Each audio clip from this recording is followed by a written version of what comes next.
On today's show, we discuss the Cavs landing Kyle Korver and whether the Raptors and Celtics will try and keep up. The first returns of fan all-star voting are out.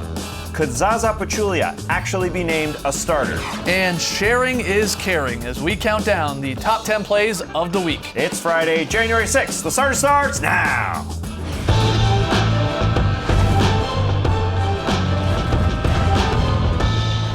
Good evening, Sweet World, and welcome to The Starters. Whether you're joining us live right now on NBA TV or a little bit later on YouTube, we're happy to have you. I'm J.E. Skeets, and alongside me, as always, that's Tass Mellis. I hope to be right on 41% of my points today, like Kyle Korver is on 3 balls. To his right, it's the international man of mystery taking it to the max, Lee Ellis. Friend. Lily, and last, certainly not least, over there, it's the bearded one. It's Trey Kirby. Hey-o! Hey-o! Hey, number 2, what do you got for us tonight? Well, I'm here at the internet looking for your best tweets at #TheStarters, and you might not have even mentioned it or noticed it, but Matt Bonner hasn't played a single second in the NBA this season, so earlier today he took to the internet to make his retirement official. Let me get straight to the point. I am retiring from playing competitive basketball at any level above the Concord Men's League over 35 division. Does anyone have any questions?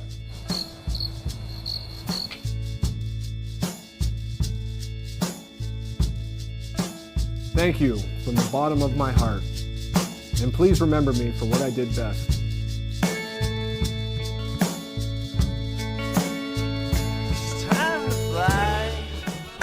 Now, if you've been watching the show for the past few years, you know we've done quite a bit with Matt Bonner, so we put together our own video as a bit of a tribute to the Red Mamba.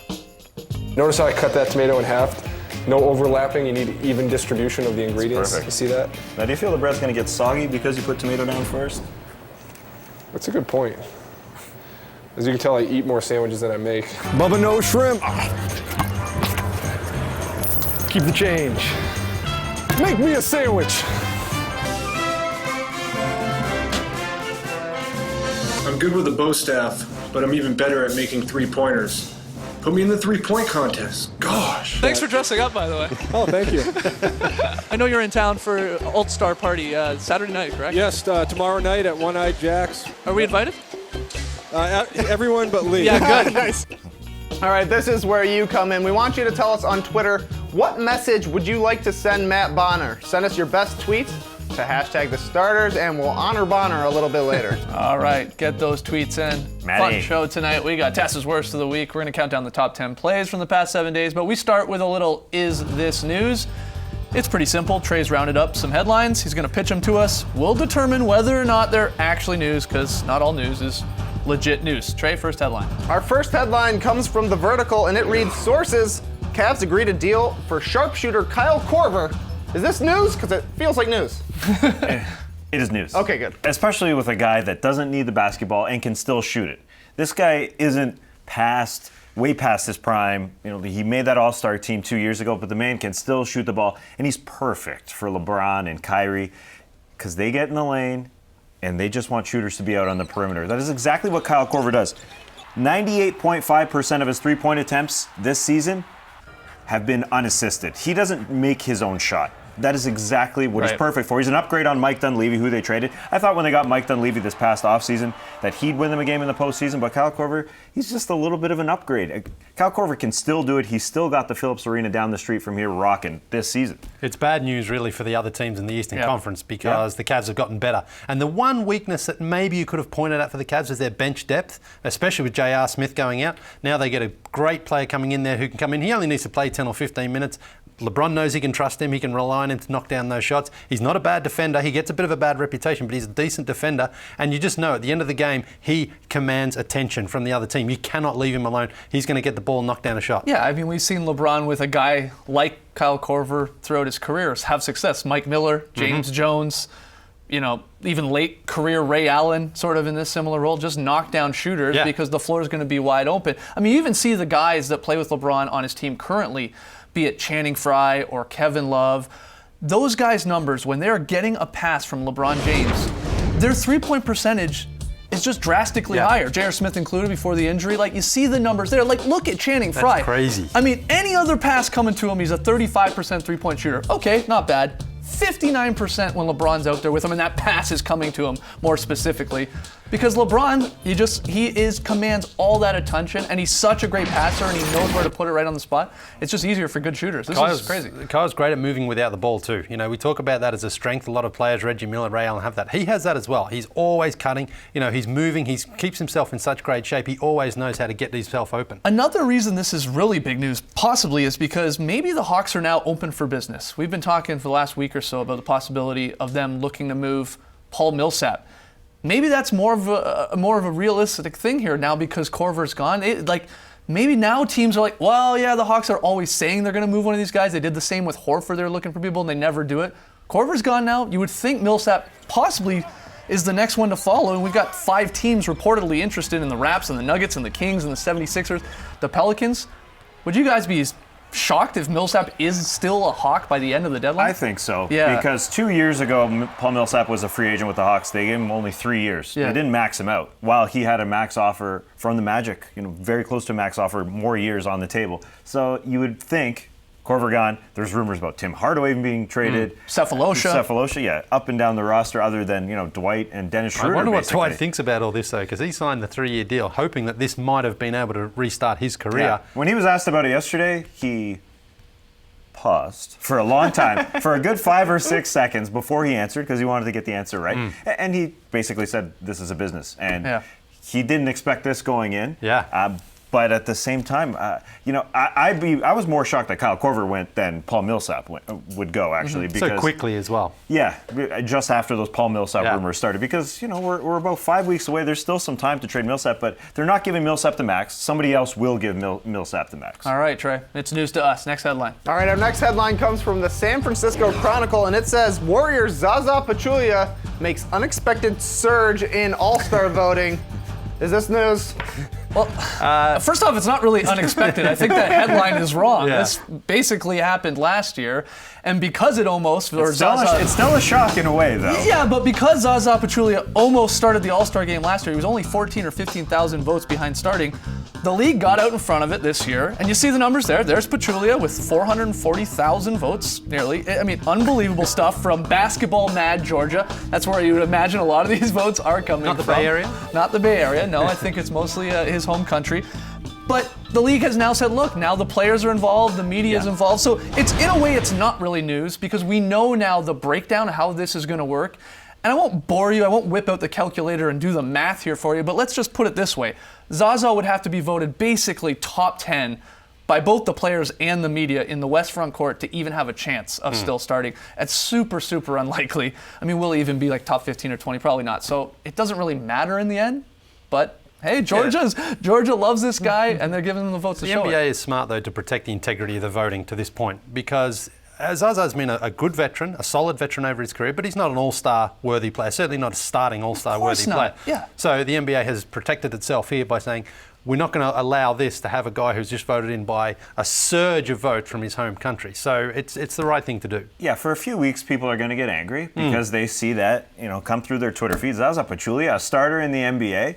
But the NBA is just fooling fans, and there's no way. Well, they're not though, because they've been out open and honest about how the process is. But that geeky equation that Skeets didn't allude to, thankfully, there's no need to do that. But they don't know that. They don't read the fine print. We don't read the fine print when we see who's voting. Yeah. There's no chance he starts. You're right, because he would have to be ranked amongst the players and media way, way higher. All right, Trey, final headline. All right, our final headline comes from Yahoo Sports, and it says, Raptor center just drops his shorts in the middle of the game, as one does. Is this news? This is weird. This is very weird. Yeah, Bebe Nogueira last night, I guess Favors is at the line, and there he is. We point him out to you. He's just going to drop the drawers, fix the jersey, and we go from there. And it worked. I mean, it was a great distraction, even though he said it wasn't, apparently, after the game. He says he does this all the time, but anyway. Always worked. thinks it's I'm glad he short wears all those the tights and things underneath. Yeah, Yeah. And he's got a long singlet as well. This is like when you're like at a sporting event. Let's say like you walk into the men's washroom and there's all the guys lined up at the urinal, and there's the one guy, usually an older guy, usually an older gentleman, sometimes that has just dropped his pants all the way to the floor. Yeah. And like, baller which move, I've to be never honest with you. understood. Why is it a baller move? You're making more of a mess. Your pants are getting more urine on them. I'm sorry. They well, are. honestly, it's not really a baller move, but it looks hilarious when I go in there and do it. People love it for some reason. That's just asking for major splashback. Major Yeah, splashback. and you know what's funny is sort of to bring Zaza back into this, starting all-star, Zaza Pachulia. Just last week, I don't think a lot of people caught this.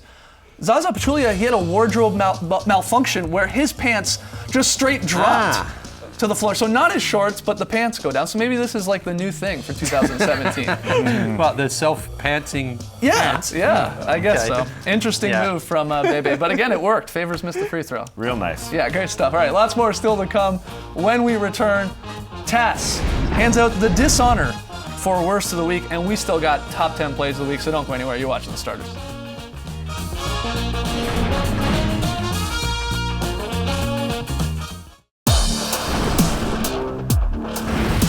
Welcome back to the show. Now's the point of the week where we hand out the dishonor to someone in the NBA family that has done wrong in the eyes of the starters. It's time for the worst of the week. Ladies and gentlemen, the worst of the week.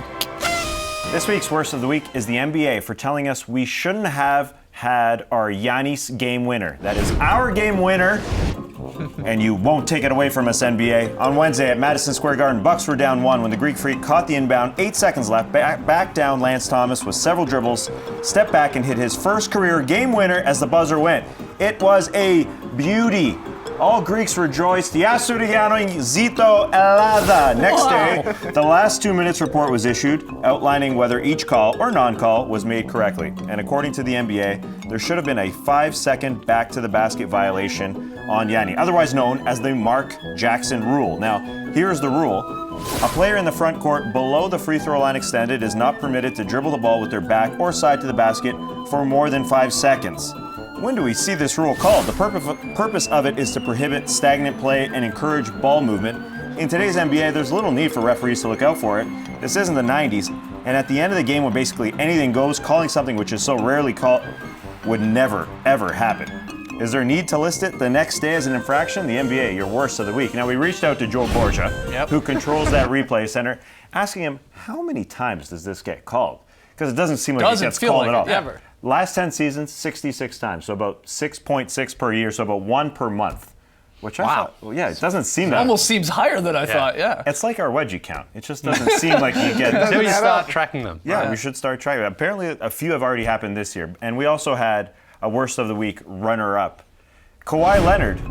Or is it Pau Gasol? He steals the ball from his teammate, Pau, flopping on the play as Kawhi hits the shot. Who's it on? I like it on Pau. He's literally, he's like, I got touched, I'm just gonna flop here. Oh wait, that's my guy. That's the Team Wolf steal. But Kawhi kind of travels there anyway. That's a weird play, man. That's so strange. It's very, very strange. All right, good All runner-up. right, from 2 worst of the weeks Yep. to some good news. We had a wedgie. Yes, yes, we did. Up in Canada. Number 18 on the year, Rodney Hood sticking a late game wedgie, and we got a shout out from the Raptors broadcast team of Matt Devlin and Leo Routins.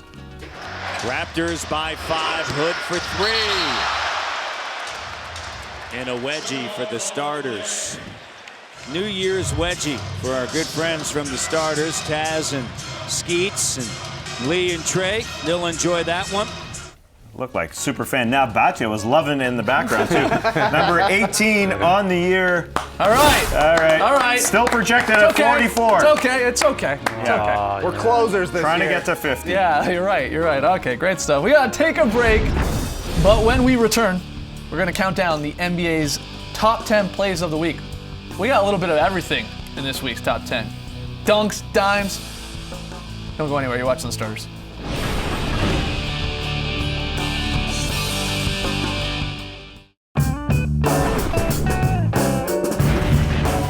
Back in The Starters, Matt Bonner officially announcing his retirement from the NBA today. So we asked you, what message would you like to send to the Red Rocket / Red Mamba?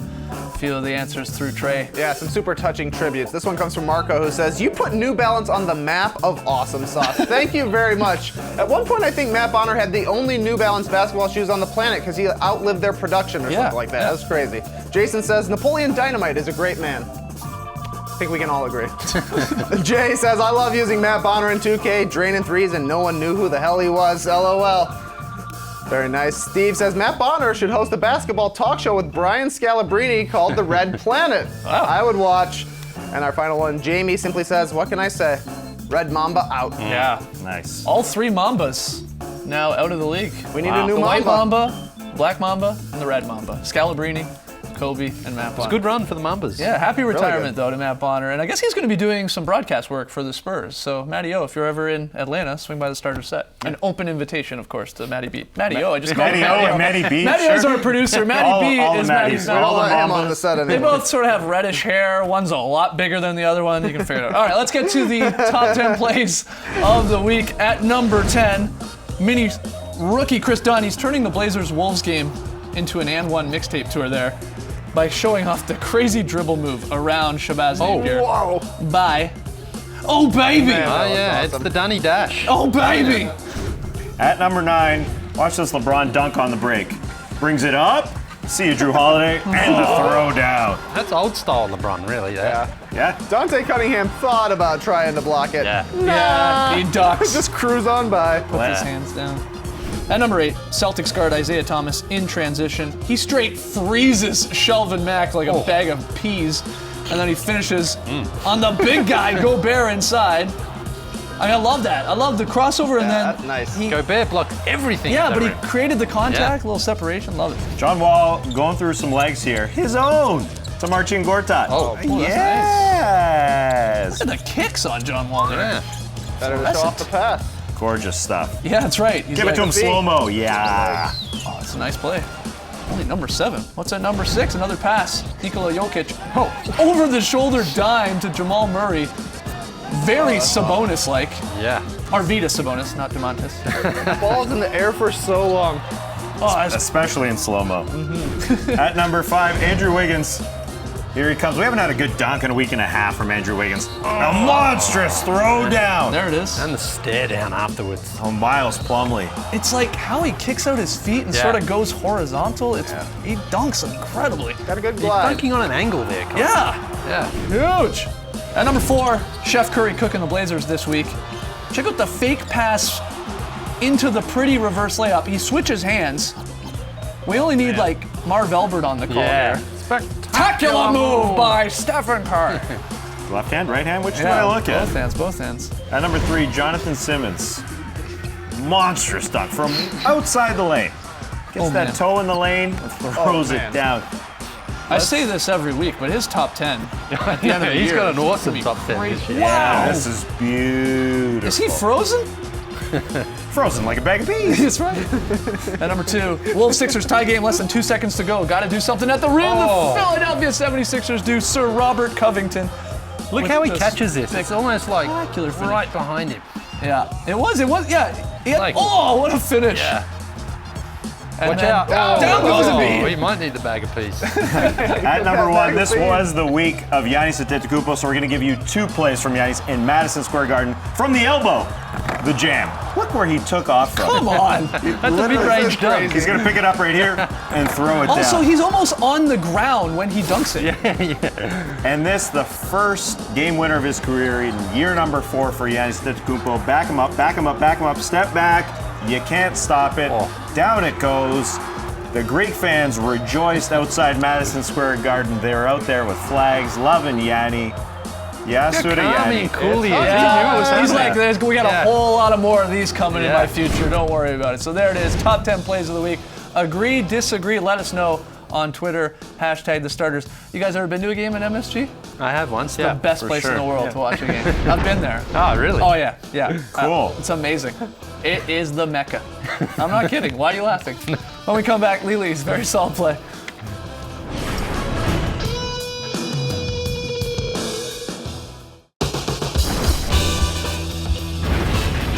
Our buddy Bones, Brent Berry, brings you the best plays of the month on High Tops. Catch it tomorrow, Saturday at noon Eastern, only here on NBA TV. All right, let's get to last night's pick'em results. Tass, the only one taking the Hawks, and caca for you, my friend.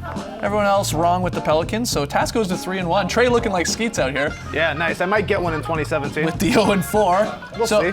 Big game tonight for us here. I'm the only one taking the Clippers on the road. Everyone else taking the Kings at home. So good luck to me, not you guys. Lele, where are we going for VS? We're going out to New Orleans and we're seeing how the Hawks pretty much wrap this game up here. It was a beautiful play on the fast break. Ball's fizzing around. There's a little pump fake party. Ends over to Dennis Schroeder, who knocks down the three. That was the killer, the dagger. Spurs East. Yeah, here it was. You thought maybe without Kyle they'd be a bit down last night. They weren't. They got the win. That's what I call a very solid play. Kyle was a great cheerleader from the bench last night. Now it's time for the highlight that wasn't just because the play wasn't converted. Doesn't mean it wasn't spectacular. This was spectacular. 0.5 seconds left. Charlotte Hornets going for a win here. Marco Bellinelli off the back. Does it go down? Oh man. The inbound off the back, And but then it's too late. and then off the backboard as well, the double back. Double back. Back to back. Unfortunately, it's late. I think that goes into the pantheon of highlight that wasn't, though, right? I Yeah. mean, that's the other one that comes to mind is remember Jay Crowder? I think it was last year. From his inbounds, like he threw the 94-foot pass and it went in. Like that's incredible. Yeah. That is unbelievable. That's cool when a guy does it underneath the basket for a layup, but on a three-pointer. He just missed it too, Yeah. it was only by a couple of hundredths of a second. And it's weird that it was perfect. It popped up off the rump there. Like it came up right up to Marco. It was such an unbelievable pass. Gotta play the rump. Just missed out on it. The All right, rump guys. We recorded the Drop podcast this morning. Had a blast. We discussed the Korver to Cavs deal in greater detail. Talked about the biggest snubs from the first returns of fan all-star votes. And Tass, he plays a little fill in the blank during rapid fire. Back to that story from Lee Jenkins on the Greek Freak. He was reminiscing about his rookie season. Quote Giannis, "I was like a kid in the park seeing all the cities, seeing LeBron and KD having so much fun. But that kid, the kid with the smoothies, I'm not really that kid anymore." I want you to fill in the blank if you can, guys. I'm not the kid with the blank anymore. I'm not the kid with the unibrow and the adolescent mustache anymore. I wish we had a photo so bad There's right one now out there somewhere. of you with the Oh, unibrow. this is TV. and- We're gonna pull one up right now, right? I wish. Matty, oh, JD, give us the photo. No? Okay. No. All right. No. I want to ask you guys though, seriously. Korver gone from the Hawks. Yeah, I wrote a quick poem for him. Okay. I'm not gonna lie, I'm gonna miss Kyle. That perfect shooting form. Oh yeah. Lee's gonna miss that. Is Millsap gonna be there come Monday when we come back? Oh yeah, we got Yeah, I time. probably agree. All right, thanks for joining Farewell, us. sweet threeses. Yes. Thanks for joining us, and How remember, about this? good night, Maddie. Mamba, out. Embrace the night, people.